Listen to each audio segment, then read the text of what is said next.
უპრეცედენტოდ ფართე ამნისტია გახლავთ. ძალიან ბევრი გამოვა გარეთ, დაუბრუნდება თავის ოჯახებს. ძალიან მოცულობითია და ძალიან ბევრი ადამიანს ეხება და არის მართლაც უპრეცედენტო. ვის შეეხება უპრეცედენტო აქტი და ვინ დატოვებს დროზე ადრე საპატიმრო ადგილებს. პარლამენტმა ამნისტიის შესახებ კანონპროექტი პირველი მოსმენის უკვე მიიღო. შეიძლება თუ არა რამე მეორე მოსმენამდე და რის მიხედვით შეირჩა კონტინგენტი, რომელსაც ამნისტია შეეხება. რა პრეტენზიები აქვს ოპოზიციას და არასამთავრობოებს. ეს კანონპროექტი რომ ყოფილიყო რეალურად გამჭვირვალე. რეალურად პასუხობდეს დემოკრატიის მეორე ტალღას, რომელიც ოფიციალურად გამოცხადდა. ჩემს მიერ ჩამოთვლილი მუხლების თუნდაც ნახევარი იქნებოდა შეტანილი ამ ამნისტიის პროექტში. უნდა გათავისუფლდეს ყველა პირობითი სასჯელის მქონე პატიმარი ამ პირობითი სასჯელის ხელით. სამწუხაროა ის, რომ ხელისუფლება გადაწყვეტა და ამ პოზიციაში აყვამათ ოპოზიციის სახელმწიფო პარламენტში და დეპუტატები პარლამენტში, რომ ამნისტიის აქტი ექცია საკუთარი პროპაგანდის საშუალებას. რამდენად შემცირდება ჰუმანური აქტით პატიმრების რაოდენობა, რომელიც ბოლო 4 წლის განმავლობაში გაუხსნდა. ამნისტია, რომლის მიღებას საქართველოში ათასობით მოქალაქეები დღეს სოფშორში გარია.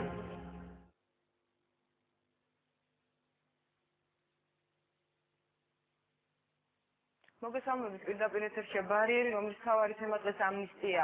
ამნისტიის შესახებ კანონპროექტი პარლამენტმა დღეს პირველი მოსმენის მიიღო. როგორც პროექტის ავტორები აცხადებენ, ეს პროექტი შეეხება 12,000-მდე ადამიანს, აქედან 2,000 ვადაზე ადრე გათავისუფლდება, 4,000 კი სასჯელი გაუნახავდება. მეტისმეტად ლიბერალურია ახალი კანონპროექტი თუ პირიქით მკაცრი და უსამართლო, ამის შესახებ უკვე განსხვავებული მოსაზრებები არსებობს.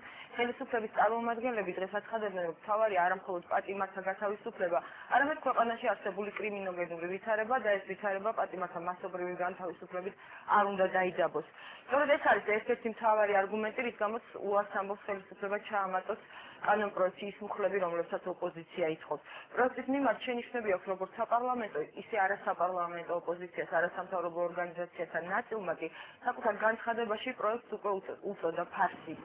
ამნისტიის თემა საზოგადოებისთვის ძალიან მნიშვნელოვანია და ძალიან დიდი ინტერესი წევს, ვინაიდან საქმე ეხება 10,000-ობით ადამიანს, მათი ოჯახის წევრებს, მათ ახლობლებს, მეგობრებს და თვითონ იმ ადამიანებს 1000-ობით ადამიანს, ვინც დღეს სასჯელს იხდის საპატიმროებში. ამიტომ ჩვენ ძალიან ვეცადებთ სტუდიაში მოგვეწვია ის ადამიანები, ვინც საბოლოოდ უნდა მიიღოს გადაწყვეტილება, როგორი იქნება ამნისტიის პროექტი.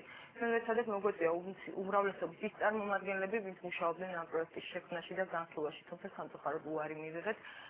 ვერაფერს ვერ ხსნი, რატომ ამბობს უარს ხელისუფლება, უმრავლესობა გამოიყენოს ტელეკომპანია კავკასიის ეთერი, რომ მოსახლეობას ესაუბროს მისთვის საინტერესო თემებზე. მე იმედი მაქვს, რომ ისინი ამ შანსს გამოიყენებენ, თუმცა ნაწილობრივ ეს პრობლემა დღეს მაინც გადაწყვეტილია. ჩვენთან არის ძალიან საინტერესო სტუმარი და მე ვფიქრობ, რომ ის ძალიან ბევრ ადამიანს მოენატრაკიდევათ. ქალბატონი ელინე თევდორაძე, ადამიანის უფლებათა დაცვის კომიტეტის ყოფილი თავმჯდომარე და ამჟამად რეინტეგრაციის მინისტრის მოადგილე. დიდი მადლობა. როგორც შეწყალების კომისიის თავმჯდომარე. კი ბატონო, ეს რეგალია გამოვჩა, წარმოგიდგენთ ჩვენს დანარჩენ სტუმრებს, ბატონი დიმიტრი ლოსკიფანიძე, საპარლამენტო ფრაქცია ძლიერი საქართველო, ქალბატონი იკა ბესელია, მოძრაობა ერთიანი საქართველოსის ქალბატონი ნანა კაკაბაძე, არასამთავრობო ორგანიზაცია ყოფილი პოლიტპატიმრები ადამიანის უფლებებისათვის, ქალბატონი მარინა კობახიძე, კონსტიტუციის 42 მუხლი, ზაქრო ქუცნაშვილი, არასამთავრობო ორგანიზაცია კანონი ხალხისთვის და ქალბატონი სოფო ხორგვანი, სახალხო დამცველის მოადგილე. ასევე ჩვენთან სტუდიაში არიან ადვოკატები, ძალიან საინტერესო ადამიანები, რომლებიც ჩვენს გადაცემაში მიიღებენ მონაწილეობა. დიდი მადლობა ყველას გადაცემაში მომხდარებისათვის და პირველ რიგში ქალბატონ ელენეს დაუცავ შეკითხვას. კიდევ ერთხელ დიდი მადლობა, რომ მონაწილეობთ ჩვენს გადაცემაში და პირველი შეკითხვა, რა არის ეს ამნისტია ბოლო-ბოლო? რა შანსს აძლევს ის პატიმრებს და მათ მეგობრებს, ოჯახის წევრებს ახლობლებს? მე მოდით ასე ვიტყვი, რომ მე ვერ ავიღებ დღეს ჩემ თავზე ფართოდ ვილაპარაკო ამნისტიაზე, იმიტომ რომ მართალი რომ გითხრათ, მე არც მინახია პროექტი, რომელიც იყო დღეს გატანილი პირველი მოსმენის, მაგრამ მუხლები რა თქმა უნდა ჩემთვის ცნობილია. მე ერთი რამ მინდა ყველას თქვოთ, რომ დღეს ვილაპარაკოთ ამნისტიაზე როგორც ჰუმანურ აქტზე და პოლიტიზირებას ცოტა შეუშვათ, იმიტომ რომ მე ამ ბოლო დროს ვგრძნობ, რომ ეს თემა გადაიზარდა არა ასე ვთქვათ შემწყნარებლობის კუთხით, პატიების კუთხით, არამედ ცოტა მიიღო რაღაცა პოლიტიკური ელფერი, რაც მე ძალიან არ მომწონს. ჩვენ ვეცადოთ მაყურებელს ინფორმაცია მივაწოდოთ, რაც შეიძლება მეტი, იმიტომ რომ არის ძალიან დიდი ინტერესი.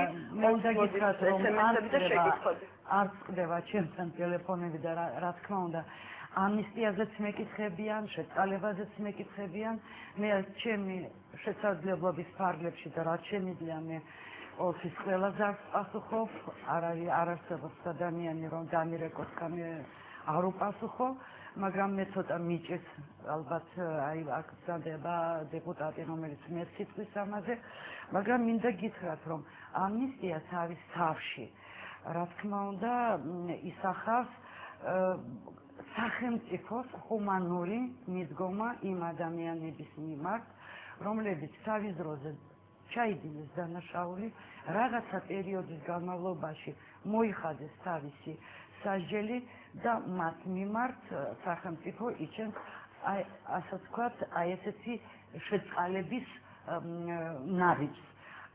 ეს არის ჩემთვის დღევანდელ სიტუაციაში რამდენად სამართლიანია, მოდით ესე ვთქვათ. ანუ არის თუ არა თქვენი აზრით და თქვენის ინფორმაციით, რაც ამ დროისთვის გაგაჩნიათ, არის თუ არა ყველა ის ადამიანი ხდება თუ არა ამ კანონის მოქმედების ქვეშ, ვინც თქვენის აზრით ღირსია. იცით რა, ახლა გულახდილად გეტყვით, რომ მე დღეს რო ყოფილიყავი ჩემ ადგილას პარლამენტში, მე ვიბრძოლებდი რამდენიმე მიმართებაში. მე ვთვლი, რომ განსაკუთრებით ნარკოტიკების მომხმარებლებზე ეს არის 213 მუხლი მეორე ნაწილი. იმიტომ რომ პირველი ნაწილი ხდება ამნისტიაში, ხდება განახევრება. აქვე მინდა გითხრათ, რა ვიყოთ ქალთა კოლონიაში, მე არ ვიცი რამდენიმე მგონი არც არის ჟალდებული დღეს აი ამ მუხლის ქვეშ ვინც იხდის. რაც ეხება მეორე მოხდ, მე ისევ ქალებზე ვლაპარაკობ, იმიტომ რომ მე მაინც მათ მიმართ მაქვს განსაკუთრებული გრძნობა, არა იმიტომ რომ მე ქალი ვარ, არამედ შეიძლება იმიტომ დედა ვარ და ბებია ვარ და ძალიან თითქმის ყველას იქ ყავს თავისი ოჯახი, თავისი შვილი. სამწუხაროდ აი ეს მუხლი, ნარკომანია არის მათი უბედურება, ასე ვთქვათ და აქედან გამომდინარე მე რატომღაც ვფიქრობდი, რომ ამასაც შეეხებოდა. და მეორე ეს არის უფლება მოცილების გადაცდომა, ეს არის ქთამის აღება ან რაღაცა გარიგებაში შესვლა, რადგანაც ეს ადამიანები უკვე ვეღარ დაბრუნდებიან არ ვიღოთ თავის თანამდებობაზე, ისინი უკვე ამით იქნებიან დასჯილები და დასჯილები არიან იმით, რომ უკვე კიდე რაღაცა პერიოდი სასჯელის იხდიან. აი ამ და რატო ვამახვილებ ასე ჩემ ყურადღებას ამ ორი მუხლის მიმართ, იმიტომ რომ შეწყალების კომისიაში უამრავი საქმე ზუსტად მოდის აი ამ მუხლებთან განცხადებები, ასე ვთქვათ, ამ მუხლებთან დაკავშირებით. ჩვენ ვისაუბრებთ შეწყალების კომისიაზე და შეწყალების საკითხებს, რომელიც ასევე არა ნაკლებ მნიშვნელოვანია, უბრალოდ რაღაცნაირად მეორე პლანზე გადაიწია, ვინაიდან ეს კანონპროექტი არის დღეს აქტუალური. ბატონ დიმიტრი, თქვენთან მექნება შეკითხვა, აი იგივე თანამდებობის გადაცდომასთან დაკავშირებით, თქვენ გააკეთეთ დღეს პარლამენტში განცხადება, თუ მე სწორად მახსოვს. ეს გახოთ გამოხილული დანაშაული. კი ბატონო, თქვენ რა მუხლებს ისურვებდით, რომ შესულიყო და საბოლოო ჯამში პირველი მოსვენის შემდეგ რა დარჩა ამ კანონპროექტში, ანუ რა არის დღეს, რას ეხება მოკლედ? მადლობას მოგახსენებთ პირველ რიგში. მადლობას მოგახსენებთ მოწვევისთვის, რომ საშუალება მომეცა თავიდან ბოლომდე ჩამოვაყალიბო ის აზრი, რაც დღეს მე 12 წუთის განმავლობაში გამოვთქვი პარლამენტში, როდესაც ვისარგებლე ფრაქციის დროით და სამწუხაროდ არც ერთმა ტელევიზიამ გარდა ტელეკომპანია კავკასიისა არ გააშუქა აღნიშნული. მე ვფიქრობ, რომ მათი ვალდებულება იყო ვინაიდან ნებისმიერი ფრაქციის ან უმცირესობის ან კომიტეტის სახელით გამოსული დეპუტატის სიტყვის გასხვისების შემდეგ ფრაქციის დროით მოსარგებლე დეპუტატის მიერ გაკეთებული კომენტარი უნდა გაშუქებულიყო უდაოდ. რაც შეეხება ამინისტიას, მეორე სიტყვით ვიტყვი, რომ ამინისტიას ბერძნული სიტყვა და პატიებას ნიშნავს, რამდენად პასუხობს პატიების მნიშვნელობა იმ ამნისტიის პროექტს, რომელიც წარმოდგენილია ეს საზოგადოებამ უნდა განსაჯოს, თუმცა მე ვიტყოდი, რომ საკანონმდებლო ნორმა არ არსებობს, რომელიც ზღუდავდეს ამა თუ იმ მუხლის პატიებას, ანუ